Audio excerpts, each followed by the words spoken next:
A man who once helped Ksoo escape is now dead in prison, and the streets are saying it is no coincidence. This is the same man who stood in court, pointed at Ksoo, and told the jury exactly how a rival rapper was murdered. Now, with his death tied to one of the most feared names in Jacksonville, the case has exploded into a storm of betrayal, revenge, and courtroom chaos. This is the kind of story where the streets and the system collide, and no one walks away clean. Word is that Ksoo's former getaway driver, Dominique "Buddha" Barner, has been killed in prison, and, honestly, no one in the streets is shocked. This is the same man who took the stand against Ksoo in court, pointing the finger at him for the murder of rival rapper Charles "Lil Buck" McCormick Jr. on the stand. Barner told the jury he had heard Ksoo speaking with Raekwon Howard about going out to kill someone. To many listening, it sounded like he had just handed over a confession on a silver platter. Now, his death is already being linked back to Ksoo, and the ripple effect could be massive, shaking the entire foundation of the ongoing case. For prosecutors, this connection could serve as fresh ammunition, and for Ksoo's camp, it adds yet another obstacle in a legal battle that is already stacked against them. But to truly understand how Barner's downfall came about, we need to rewind and revisit where this tangled mess began, because this story is not just about one man's fate, it is about a chain of events that has been building for years. At the very center of it all stands Hakeem Robinson, known across Jacksonville streets by a name that carries both fear and respect: Ksoo. His reputation is a double-edged sword. To those who ride with him, Ksoo's name represents loyalty, protection, and an unshakable bond with his people. He is the type of figure who, in their eyes, never backs down, never folds, and always stands on principle. But to his rivals, the name Ksoo is synonymous with danger, retaliation, and a trail of violent street history that they claim stretches far beyond music and into real-life warfare. Now, Ksoo finds himself in a courtroom, fighting for his life. He is standing trial alongside his close associate Leroy "ATK Scotty" Whitaker, both accused of carrying out the 2020 killing of Lil Buck, a rapper from the other side of Jacksonville's long-running street feud. This murder did not just spark grief in one neighborhood, it intensified an already heated conflict that had been simmering for years between two opposing camps. Lil Buck's death was seen not as an isolated act of violence, but as another blow in a cycle of street retaliation that had claimed multiple lives and left entire communities on edge. For the prosecution, the narrative is clear: Ksoo and Scotty allegedly hunted down Lil Buck in cold blood, motivated by gang rivalry and a desire to send a message. For the defense, it is about dismantling that story piece by piece, showing there is more to the situation than the state is willing to admit. But with Barner's death now surfacing in the middle of this trial, everything becomes more complicated. Each new connection, rumor, and accusation has the potential to influence jurors and shift public perception. The lines between street politics and the justice system have blurred completely, and in this high-stakes battle, every twist can mean the difference between freedom and a life behind bars. If you want, I can now continue this with the part about how Barner's downfall happened, so it flows directly into the next section. This was not just a random beef. It was fueled by honor, revenge, and the unforgiving rules of street respect. The killing traces back to long-standing feuds between two rap groups, ATK, linked to Ksoo, and KTA, linked to Lil Buck. The tension exploded after Lil Buck allegedly mocked Ksoo's brother, Willie Addison, in a diss track. Addison had been killed in a drive-by just a year earlier. In street culture, mocking the dead is not just crossing a line, it is inviting deadly consequences. When the trial began in late July 2025, the courtroom was packed. Family members, friends, street affiliates, and reporters all crowded in, eager to see the drama unfold. And then came the testimony everyone was talking about, from none other than Dominique "Buddha" Barner, the man who had once been trusted to help Ksoo escape after the killing. Barner was a well-known figure in Jacksonville's underworld, respected for handling dangerous work without flinching. But in that courtroom, his role flipped completely. Facing life in prison for his part in another murder, the killing of Damon Rothermold during an attempted hit, he cut a deal. In exchange for testifying against Ksoo and Whitaker, He pleaded guilty to second-degree murder and could get a reduced 20-year sentence instead of life. For Ksoo and Whitaker, the stakes could not be higher, their freedom and reputations on the line. For Barner, testifying was his lifeline back to the outside world, a chance to see his family again before he grew too old. And for the victim's family, it was their chance to finally see justice in a city where justice rarely comes. When Barner took the stand on July 26, 2025, he told the court he had driven a stolen Nissan Altima during the events that led to Lil Buck's death. The room went silent. It was not just another witness statement, it was a complete violation of the unwritten street code he had lived by for years. Defense attorneys attacked his credibility, pointing out that he had lied to police before and accusing him of being a paid hitman involved in multiple crimes. Barner's transformation from trusted soldier to government witness will go down as one of the most shocking betrayals in Jacksonville's street history. And now, with his death behind bars, it seems the final chapter in his story has been written, one that proves the streets never forget and never forgive. The defense was not just questioning Barner's honesty, they were painting him as a heartless killer who would sell out his own mother if it meant avoiding a life sentence. And as Barner started to recount the chain of events leading up to that deadly day in January 2020, the courtroom got a rare inside look at how serious street business is carried out. According to Barner, Ksoo wanted McCormick dead as payback for the diss track. Barner searched for McCormick's address on the Duval County Clerk of Court website, then joined Ksoo, Whitaker, and Ksoo's brother, Abdul Robinson Jr., to drive by the apartment and scout the scene. This was not reckless, emotional street behavior. It was careful, calculated, and organized. They were conducting surveillance, doing online research, and planning every step like professionals. Using court records to track their target showed a level of criminal strategy that went far beyond the usual street beef. The picture that emerged was chilling. These were cold, methodical men who took their time. On January 15, 2020, they sat outside McCormick's apartment for hours, waiting for the perfect moment. When McCormick finally left, they tailed him to a shopping plaza on Merrill Road. Barner said the plan changed there. Ksoo, dressed to match the shooter in dashcam footage, chased McCormick after he left a staffing agency and shot him multiple times. The thought of them posted up for hours, watching every move like hunters tracking prey, shows just how committed they were to revenge. This was no random drive-by. It was a targeted mission. Barner admitted he did not see the shooting itself because it happened around the corner, but he heard the gunfire. That detail, admitting what he did not witness, made the rest of his testimony sound even more believable. He remembered the sound of bullets echoing off the buildings, knowing someone's life had just ended out of sight. But even the best-laid plans can fall apart. After the shooting, Barner sped off with Ksoo and Whitaker, triggering a police chase that ended in a crash near Towns and Boulevard. They ditched the car, left their guns behind, and ran. In their desperation, Barner and Whitaker forced their way into a woman's home, held her hostage briefly, and stole her clothes. Barner admitted to assaulting her during the ordeal. That move showed the difference between disciplined operators and reckless criminals with no code.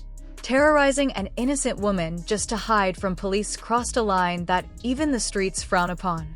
Eventually, Ksoo's father, Abdul Robinson Sr., helped pick them up, but they were arrested for the home invasion soon after. This case was not just about individuals. It was about entire families pulled into a lifestyle that respected no boundaries. And then came the revelation that stunned everyone in the room. Barner claimed that on the very day of the murder, Ksoo called Raekwon Howard, a known member of McCormick's rival group, and openly said he planned to kill McCormick. It was a statement so bold and unexpected that even hardened street veterans could not believe it. Whether it was pure truth or a desperate gamble to save himself, the damage was done, and the streets of Jacksonville would be talking about it for a long time. The defense wasted no time tearing into Barner's story.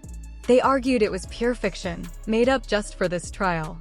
The idea that Ksoo would call someone from the enemy side to announce his murder plans had every real street head in the courtroom exchanging looks like, yeah, right, this dude's lying. That is not how the game works. You do not call your ops to tell them you are about to take out their homie. That would be like dialing 911, giving them your government name, and telling them what crime you are about to commit. The defense attorneys came at Barner with the aggression of pit bulls guarding their territory. They knew this last-minute claim could ruin their clients, and they were not about to let what they saw as a lying snitch plant fake evidence without a fight. The cross-examination was cold and calculated. Every question was aimed at locking Barner into specific details so they could tear those same details apart later. So you were already parked? You weren't driving? What exactly did you see? What kind of call was it? Phone, FaceTime, Instagram? Barner said Instagram, but his hesitations and uncertainty were obvious. If you really hear your homie confess to murder, you do not forget if it was a call, a FaceTime, or a DM. That shaky answer was music to the defense's ears. They pointed out that if such a conversation happened on Instagram, there should be proof, messages, call logs, digital records. But the prosecution had nothing to show, even though they had access to Ksoo's accounts. To the defense, that was all the proof they needed that this confession never happened. Piece by piece, the defense broke his testimony down like a mechanic stripping an engine. This was not just about catching him in small contradictions, it was about showing the jury that his whole story defied basic street logic. Anyone with real street sense knows you never put murder talk on record, never discuss plans over the phone, and never, ever tell someone who might use it against you. And the person Ksoo allegedly called? Raekwon Howard, a known member of 6 Block, the rival crew at war with ATK. Calling him to admit you were about to kill his boy would be like a Crip calling up a Blood to say, "Hey, I'm about to shoot up your block party." It just does not happen. The defense made sure the jury saw how ridiculous that sounded.